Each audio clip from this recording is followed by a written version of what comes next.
Students welcome to MN math classes में मोनिका गोयल। बेटा आज हम करेंगे क्लास 7 के चैप्टर 8 रैशनल नंबर्स की एक्सरसाइज 8.1 का next question number 6 sorry.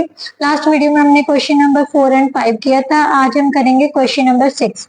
Question number 6 में बेटा क्या दिया हुआ है, which of the following pairs represent the same rational numbers. इन जो भी हमें दिए हुए हैं पेयर्स उनमें से बताना है कौन से rational number same rational numbers है, मींस दोनों रैशनल नंबर इक्वल है। कौन से रैशनल नंबर्स इक्वल है, सबसे पहले बेटा माइंड में ये चीज देखनी है, अगर एक नंबर प्लस में है और एक नंबर माइनस में, वो तो कभी भी इक्वल नहीं होगा, क्योंकि नंबर लाइन पे अगर ध्यान दे तो इस साइड क्या होते हैं पॉजिटिव नंबर और इस साइड होते हैं नेगेटिव नंबर। बेशक इनके जो न्यूमेरिकल वैल्यू है वो सेम है, बट इनके साइन जो है वो चेंज है। इनकी जो वैल्यूज है, असल में वैल्यूज है वो अलग अलग है।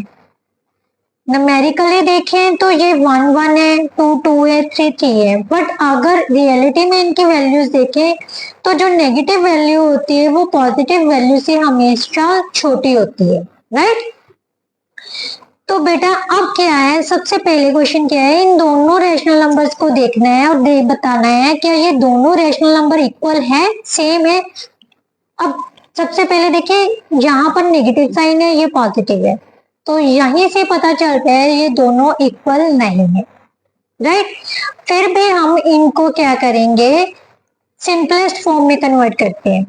क्या करते हैं, 721 को 3 से 7 से डिवाइड कर लिया तो कितना आ गया बेटा -1/3, और 3/9 को कॉमन टेबल कौन सा है 3, डिवाइड किया तो कितना आ गया, ये भी 1/3। बट यहाँ पर नेगेटिव और पॉजिटिव साइन है, ये तो इक्वल नहीं होते ना, क्योंकि जो नेगेटिव नंबर है वो तो लेफ्ट साइड में है और जो पॉजिटिव नंबर है वो राइट साइड में, और हमें पता है राइट साइड पॉजिटिव नंबर हमेशा क्या होता है, बड़ा होता है। यहाँ पर क्या लिखेंगे, 1/3 इज लेस देन 1/3, तो इसका मतलब this answer will be no, right.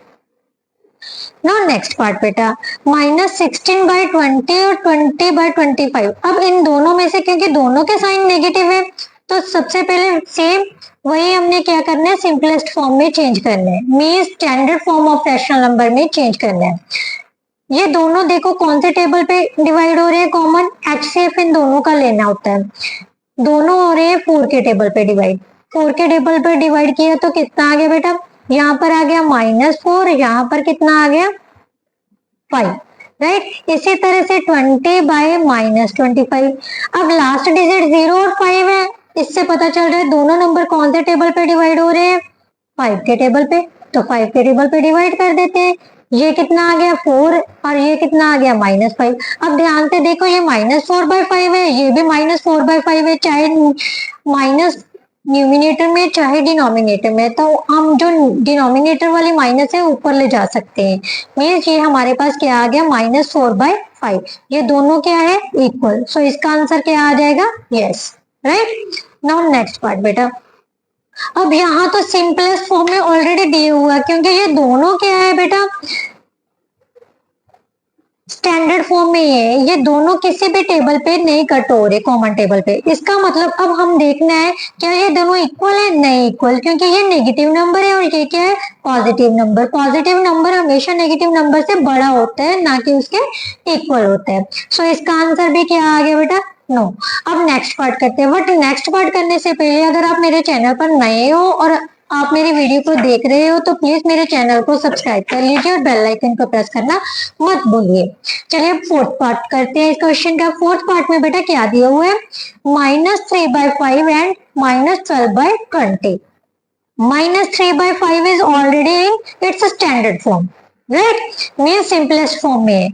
But अब हमने क्या करना है, -12/20 को भी चेक करते हैं क्या ये सिंपलेस्ट फॉर्म में नहीं है, क्योंकि यहाँ पर 2 है, यहाँ पर 0 है, लास्ट डिजिट 2 के टेबल पर डिवाइड हो रहे हैं, तो दोनों और किसी टेबल पे डिवाइड हो रहे हैं, यस 4 के टेबल पे भी आ रहे हैं। देखो 12 के 4 के टेबल में 12 भी आता है 20 भी आता है, तो दोनों को क्या करेंगे 4 से डिवाइड कर देते हैं।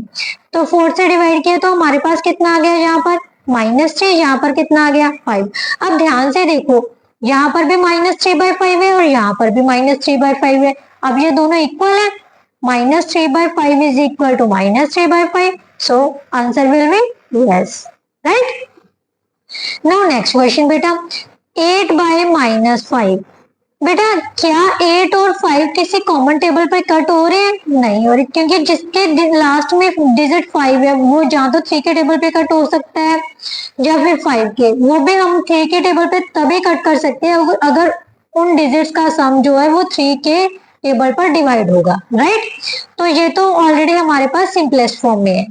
अब आ गया बेटा -25/15। अब इसमें क्या करना है बेटा, ये देखो दोनों कौन से टेबल पे कट हो रहे हैं, 24 डिविजिबल बाय 3 और 15 भी 3 पे डिविजिबल है, तो 3 से डिवाइड करते हैं हम दोनों को, राइट। ये कितना आ गया -8/5, राइट। अब दोनों के आ गए equal, -8/5 is equal to -8/5, so answer will be yes, right. Now next part बेटा, 1/3 और -1/9। बेटा यहाँ से तो सिंपल ही पता चल रहा है, क्योंकि ये दोनों क्या है आपस में इक्वल नहीं है, क्योंकि इनका डिनोमिनेटर न्यूमिनेटर तो सेम है बट डिनोमिनेटर अलग अलग है, तो ये कहाँ से इक्वल होंगे, तो this will be not equal और answer will be no, right. Now next part बेटा, अब हमारे पास क्वेश्चन आ गया बेटा -5/-9। अब माइनस से यहाँ पर माइनस कैंसल हो गई, तो हमारे पास क्या बच गया 5/9, और सेकेंड नंबर हमारे पास क्या है रैशनल नंबर 5/-9। क्या ये दोनों नंबर इक्वल है? नहीं इक्वल है, क्योंकि इसमें नेगेटिव साइन बच गया, इसमें नहीं है, क्योंकि यहाँ पर माइनस माइनस कैंसिल कर दिया हमने, तो क्या लिखेंगे 5/9 is not equal to 5/-9, so answer will be no, right. इसके साथ जो बेटा हमारा 6 क्वेश्चन था वो कंप्लीट होता है। नेक्स्ट वीडियो में हम नेक्स्ट क्वेश्चंस करेंगे। आई होप तो आपको समझ आ गया होगा, तो प्लीज मेरी वीडियो को लाइक शेयर एंड कमेंट जरूर कीजिए। Thank you so much.